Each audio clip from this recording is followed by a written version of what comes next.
আসসালামু আলাইকুম। পৃথিবীর যে যে প্রান্ত থেকেই দেখছেন এবং শুনছেন সবাইকে শুভেচ্ছা জানাচ্ছি। আজকে এই দেশবাসীর কাছে, দেশের জনগণের কাছে একটি আকুল আবেদন।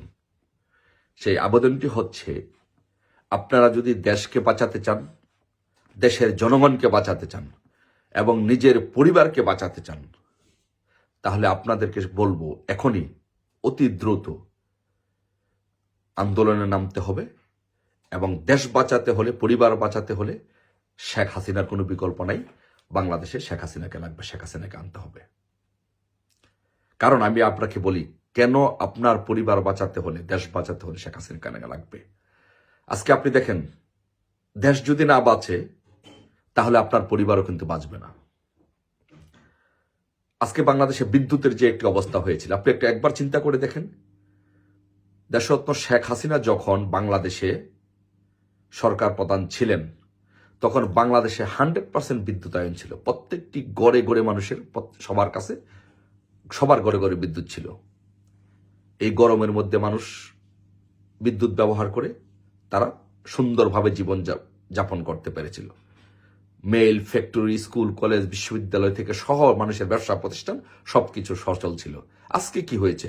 আজকে বিদ্যুৎ না থাকার ফলে যে সমস্যাগুলো হচ্ছে, আপনাদেরকে বলি, প্রথমত বলি, আমি এই কারণে বললাম যে আপনার পরিবার বাঁচাতে হলেও আপনাকে শেখ হাসিনাকে লাগবে। কারণ আমি ব্যক্তিগতভাবে বলি, আজকে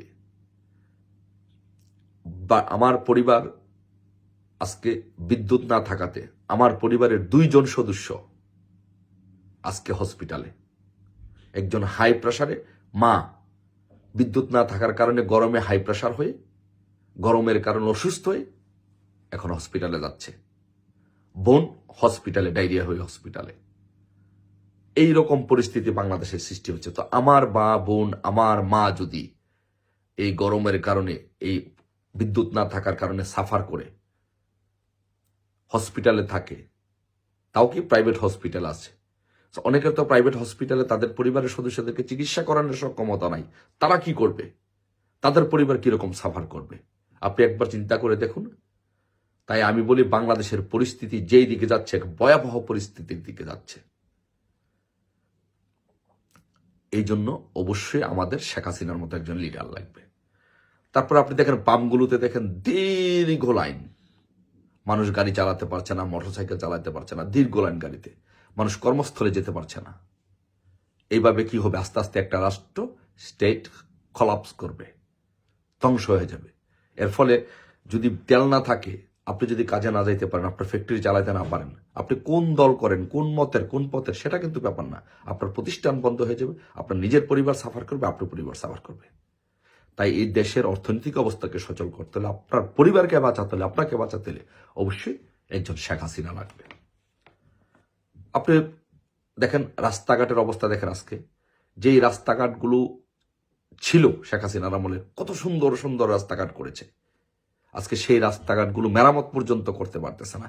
তো রাস্তাঘাট যদি মেরামত করতে না পারে, রাস্তাঘাটের অবস্থা যদি খারাপ হয়, বেহাল দশা হয়, তা আপনি আওয়ামী লীগ করেন না, বিএনপি করেন না, কোন দল করেন সেটা বড় কথা নাই, আপনার পরিবার আপনি যে কোনো মুহূর্তে অ্যাক্সিডেন্টের সম্মুখীন হতে পারেন, কষ্ট ভোগ করতে হবে আপনাকে। তাই আপনার দলমত বড় কথা না, বড় কথা হচ্ছে এই দেশ বাঁচাতে হলে, আপনার পরিবার বাঁচাতে হলে আপনার অবশ্যই শেখ হাসিনার মতো একজন লিডারশিপ লাগবে, শেখ হাসিনাকে লাগবে।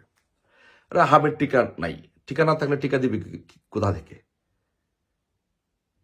হামের টিকা কিনতে পারতেছে না, হামের টিকা নাই, না থাকলে কি হবে? আপনার পরিবার, আপনি কোন দলকে সমর্থন করেন, কোন দলের মানুষ, সেটি তো বড় কথা না, বড় কথা হচ্ছে আপনার পরিবার সাফার করবে।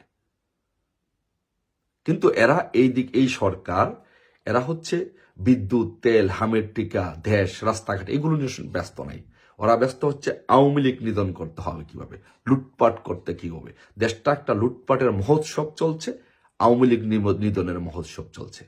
তাই প্রিয় দেশবাসী, আপনাদের কাছে, সবার কাছে বিনীতভাবে অনুরোধ, আজকে আমার পরিবার সাফার করছে, আপনার পরিবার নিশ্চয়ই সাফার করছে, আপনার আত্মীয় স্বজন সাফার করছে।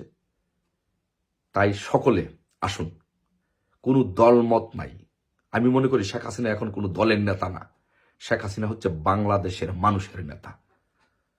তাই আসুন সকলে মিলে ঐক্যবদ্ধভাবে আমরা আবার একটা আন্দোলনের মাধ্যমে শেখ হাসিনাকে বীরের বেশে বাংলাদেশে প্রত্যাবর্তন ঘটিয়ে বাংলাদেশের প্রধানমন্ত্রী করি। তাহলে বাংলাদেশ রক্ষা পাবে, আপনি রক্ষা পাবেন, আপনার পরিবার রক্ষা পাবে। ধন্যবাদ সবাইকে। আশা করি আমরা অচিরেই